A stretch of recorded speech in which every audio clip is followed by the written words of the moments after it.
It's a night that will go down in infamy, December 20th, 1968, 10:10 p.m., in a quiet neighborhood of Vallejo, California.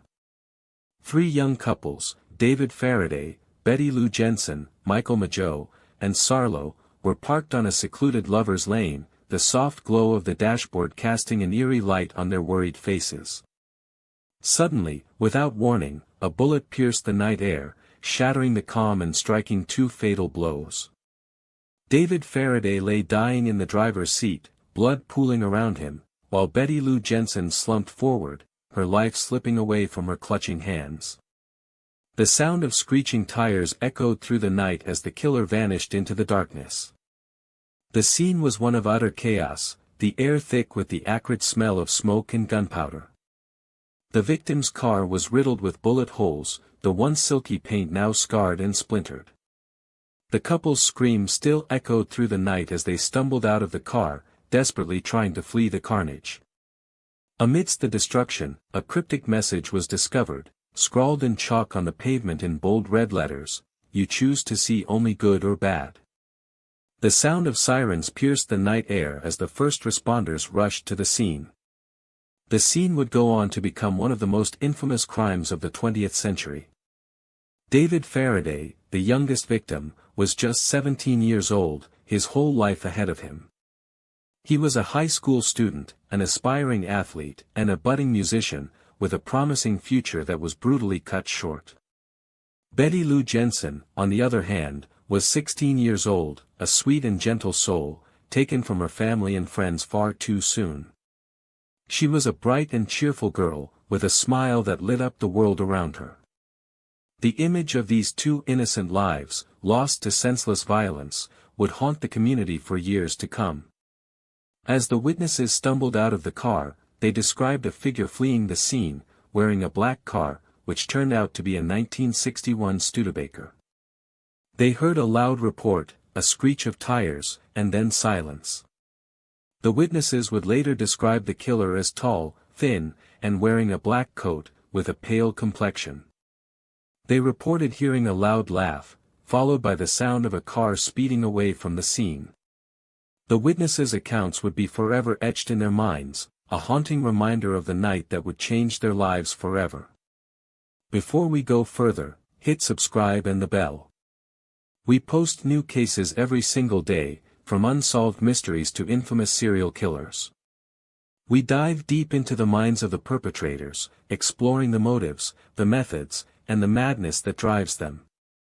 So, if you're ready to embark on a journey into the darkest corners of the human psyche, then join us as we explore the twisted world of true crime. Let me take you back to the very beginning of this story, a tale of obsession, of madness, and of murder. In the late 1960s, Northern California was gripped by fear, as a series of brutal murders sent shockwaves through the community. A serial killer was on the loose, leaving a trail of bodies in his wake, and taunting the police with a series of cryptic letters and codes. The killer would become known as the Zodiac, a name that would strike fear into the hearts of the public. As we delve into the story of the Zodiac Killer, we'll take you on a journey of twists and turns, exploring the clues, the suspects, and the theories that surround one of the most infamous unsolved cases in American true crime history. The Zodiac Killer was a master of manipulation, a chameleon-like figure who remained one step ahead of the law for years.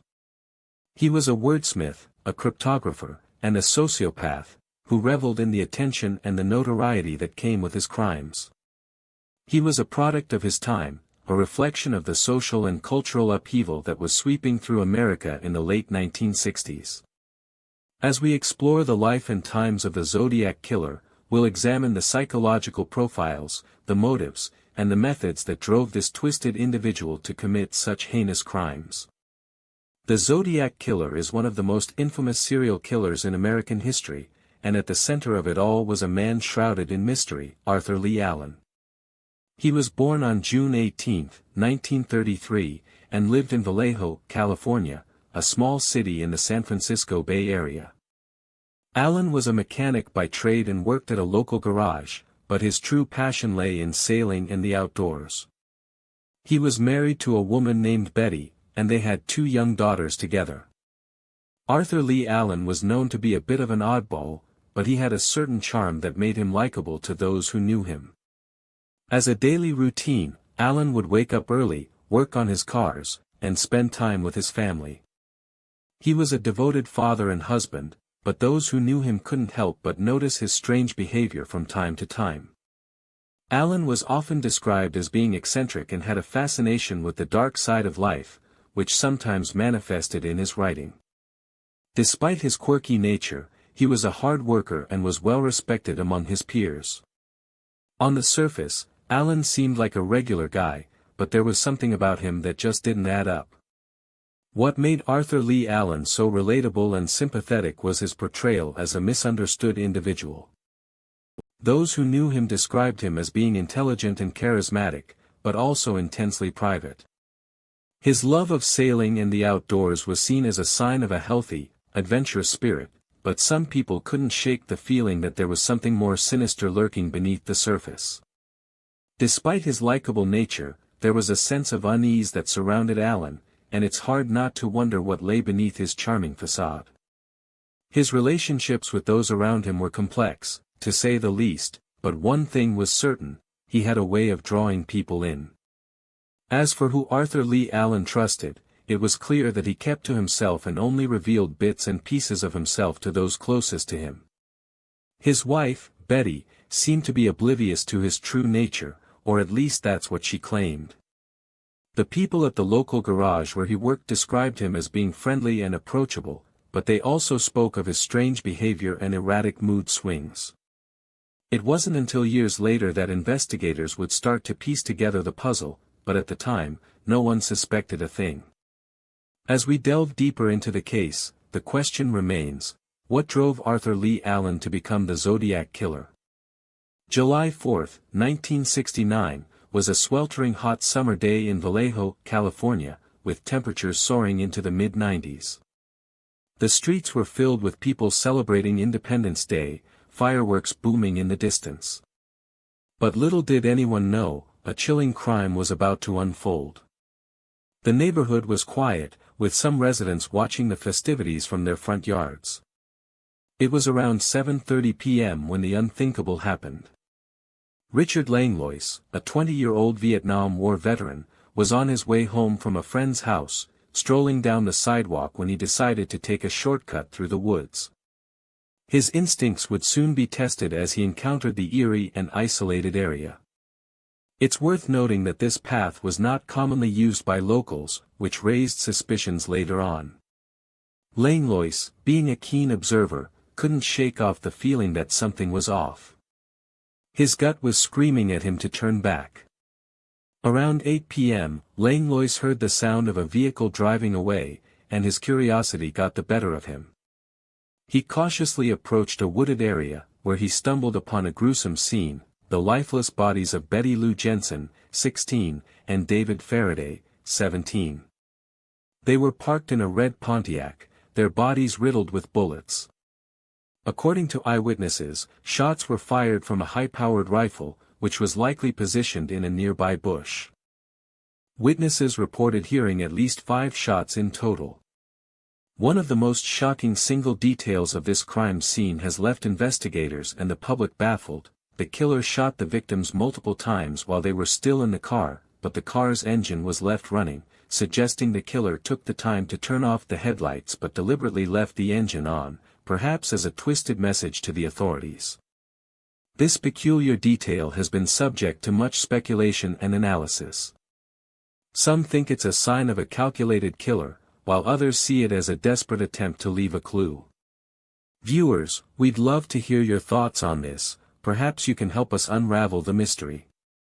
Police first responded to the Zodiac Killer's crimes with a sense of urgency and confusion, as they received a series of cryptic letters and codes from the killer. The initial letters were often ignored or discounted by police due to the absurdity of the claims made by the killer. In July 1969, police finally received a letter from the Zodiac Killer taking credit for the murders and threatening to kill again. The police launched an investigation, but it was a slow process, and they struggled to keep up with the killer's demands for attention. As the investigation progressed, police were forced to work overtime to respond to the Zodiac Killer's constant letters and codes. The key piece of evidence that changed everything was the 408 cipher, a cryptogram sent to the San Francisco Chronicle in July 1969. The cipher was a complex code that seemed impossible to crack, and many believed it was a clever ruse by the Zodiac Killer to throw police off his trail. However, in 2001, a group of amateur cryptographers finally cracked the code, revealing a message that seemed to point to the killer's identity. The message read, "I like killing machines," which seemed to confirm the Zodiac's identity as a cop killer. This breakthrough sent a wave of hope through the investigation, but it ultimately proved to be a dead end. Who were the main suspects in the Zodiac Killer's case? One of the most promising leads was Arthur Lee Allen, a convicted child molester who had a history of making threatening phone calls to women. Another suspect was Richard Gaikowski, a journalist who had a history of domestic violence and had been known to make threats against his ex-wife. A third suspect was the Zodiac suspect, who was known as the East Bay Killer, in the 1970s, which was later revealed to be not the Zodiac. There was also a possible suspect who was never officially named but known as the Bus Boy, due to the Zodiac letter about a boy in the bus. The investigation into these suspects was thorough, but ultimately, none of them seemed to fit the evidence. The red herring in the case was the lead on a suspect known only as the Bus Boy, but the case was never solved, and it is still not known if the Bus Boy was a part of the Zodiac's life after leaving. For months, the police had been following a promising lead on a potential suspect in the East Bay area, and they were convinced they had finally found the killer. However, the lead ultimately proved to be a dead end, and the police wasted months of investigation on a false trail.